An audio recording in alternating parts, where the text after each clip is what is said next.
তোমাদের দাদাভাইকে নিয়ে তোমাদের অনেকের প্রশ্ন থাকে। তোমাদের দাদাভাইয়ের মনের একটা ফিলিংস তোমাদের সাথে শেয়ার করি। আশা করি তোমাদের খুব ভালো লাগবে।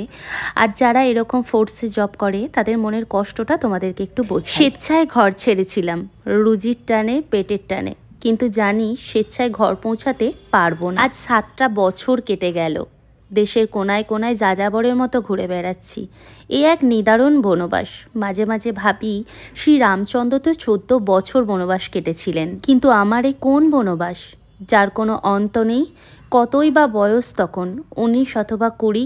মুখে ঠিকমতো গোপও গজায়নি তখন। বেকারত্বের নিদারুণ চত্থাপ্পড়ে কৈশোরী জীবন, যৌবন জীবন সবটাই মাটি। আর এই মধ্যবয়সে এসে আমার সেই ফলে আসা শৈশব কৈশোর বড্ড বেশি যাতনা দেয় যে একঘেয়েমি জীবন আর ভালো লাগে না।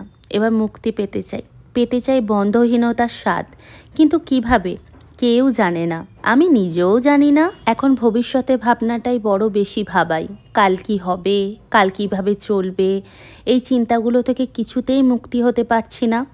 জানি যেটা হবার সেটা তো হবেই। কথায় আছে না, মানুষের মন মানতে চায় না কিছুতেই, তবুও আশায় আছি ঠিক কাটিয়ে উঠব। আমি আবারও ফিরে আসব, আবার সেই চেনা জগতে। অপেক্ষা শুধু সময়ের। কখনো পকেটে টাকা থাকলে সামনে যদি দোকান দেখি, তারপরও কিন্তু খাওয়ার কখনো সুযোগ মেলে না।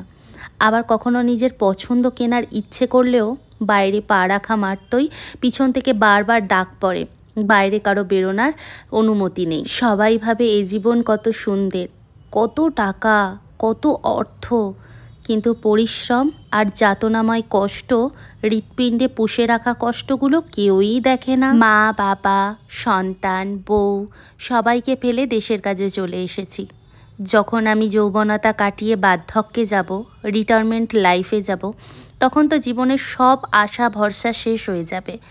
তারপরে যেটুখানি পড়ে থাকবে শুধু বাড়ির লোককে সময় দিতে দিতেই হয়তো একদিন ডাক এসে যাবে। কখনো কখনো দেয়ালের মধ্যে 4টে ঘুষি মেরে মনে হয় মনের এই কষ্টগুলোকে দূর করি, কিন্তু আঘাত তো নিজের হাতেই লাগে।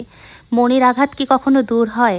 হাতের আঘাত হয়তো দুদিনে ঠিক হয়ে যাবে, কিন্তু মনের আঘাত সেটা কি কোনোদিনও ঠিক হবে? রাতের পর রাত দিনের পর দিন যখন ডিউটি করি, চোখ বলে এবার তুই একটু বোঝ, মন বলে যখন একটু শরীরটা ফেল, মনের তাগদ যখন পুরো শেষ হয়ে যায়, তখন যেন ভেতর থেকে বলে ওঠে সব ছেড়ে চলে যাই, কিন্তু কিছু পিছু টান যেন সারা জীবন থেকে যায়, যেটা আর হয়তো এই লাইফ থেকে কোনোদিন বেরোতেই পারবো না। যারা সাধারণ নাগরিক হিসেবে রয়েছো তারা জীবনটাকে উপভোগ করো।